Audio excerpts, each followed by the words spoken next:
Stephen Timms. Thank you, Madam Deputy Speaker. In my intervention to the Minister earlier, I asked him if it remained the government's intention that the value of the state pension should, over time, at least keep track with earnings.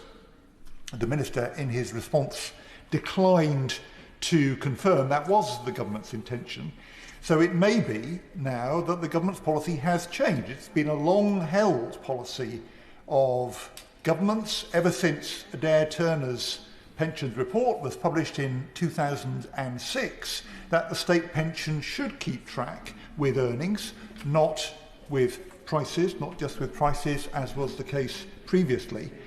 And because the Minister did not confirm that that is still the government's policy, then I suppose we must conclude that there has been a change of the government's approach. I'll gladly give way to him, hopefully to clarify the position. I think he must have misheard me or misunderstood, because this is a one-year bill only. After that, it will revert to the current legislation and state pensions will increase at least in line with earnings. That is what I thought I made clear at the time. Well, the Minister did indeed say that in his response to my intervention, but of course that doesn't answer the question. The question was, is it the government's intention that the value of the state pension should, over time, at least keep track with earnings? And that's what I was hoping that the Minister would be able to reaffirm. I don't think it's controversial. It's been a long-held policy of the Labour government, of the coalition government, and of this government.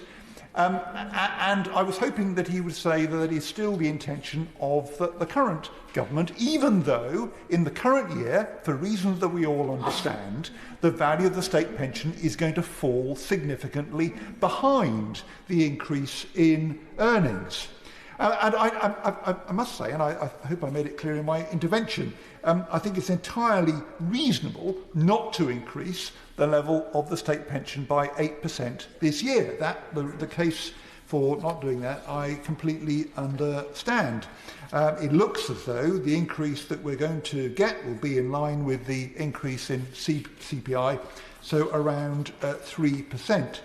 But it is very likely on a range of scenarios, and the Honourable gentleman speaking for the SNP talked about what the likely rates of inflation were going to be next year. It's quite likely, depending on the increases in prices and earnings next year, that the state pension will never catch up with earnings in the future, unless there is a catch-up initiative of some kind, and the lines suggested in the amendment from the other place, which we're considering this evening, would provide a mechanism to do that. That will, if there isn't some sort of catch-up at some point, then that will be contrary to the government's long-held intention that the state pension should at least keep track with earnings. And the fact, and the Minister's told the House this twice now, the fact that next year it'll get back in line with the triple lock doesn't solve the problem, because there is this year a significant backwards move.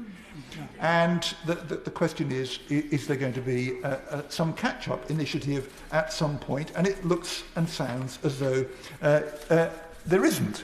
Now, keeping the value of the state pension going up in line with earnings was a key pillar of the new pensions framework set out in Adair Turner's report, along with his fellow commissioners, John Hills and Jeannie Drake, when it was published in 2005 and 2006.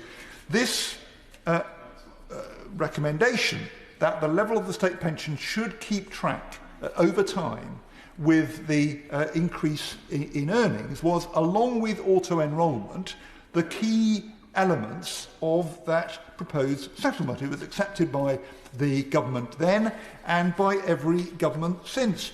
And the reason that it's important, I think, does need to be spelt out. This is not just about being more generous to pensioners. It's not just a question of, are we going to be helpful to older people?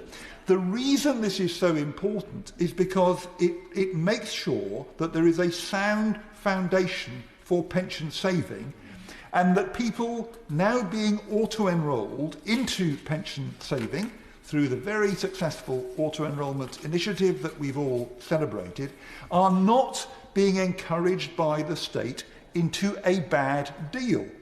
Because if the value of the state pension will not any longer at least keep track over time with earnings, then some people would be better off spending their money now rather than saving into the pension pot which they are being auto-enrolled into.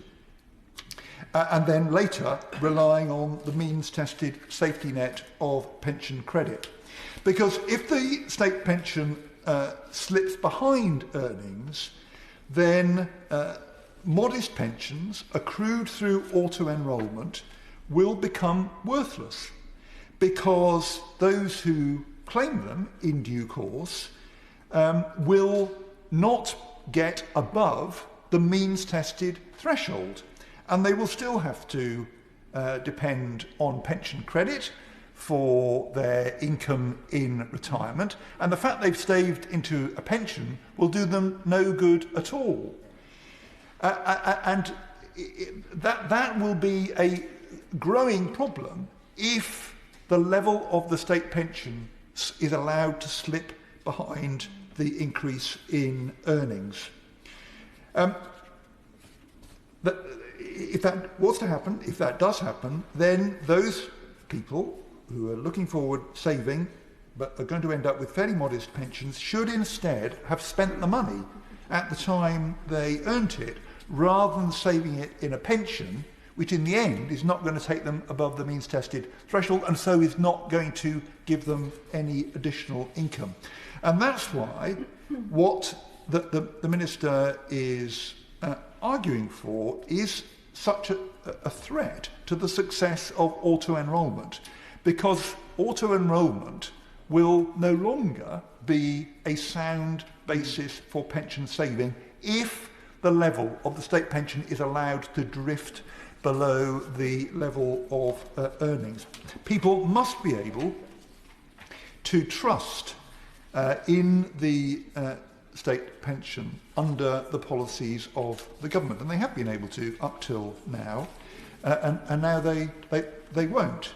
And that does raise a pretty fundamental question about the future of the government's pensions policy. There is a real danger in allowing, almost kind of by sleight of hand and for reasons that we all understand and sympathise with, the state pension being allowed to fall permanently behind the increase in earnings, weakening the pension framework, which, as far as we all know, is still the basis for the Minister's policy.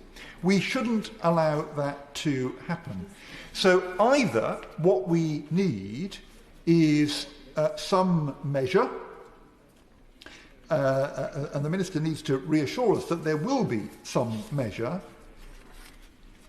an initiative, a catch-up initiative to make sure that the state pension will, over time, not this year, but by the time we get to next year or the year after, will keep track with the increase in earnings, or the House needs to accept this amendment.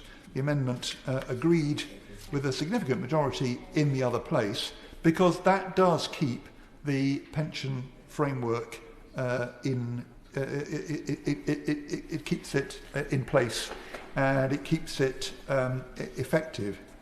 And there is, Madam Deputy Speaker, a real worry here that if this significant falling behind, which is, if it is a 3% increase in the state pension at a time when earnings have gone up by 8%, then that will be a one-off 5% fall in the state pension behind the level of earnings.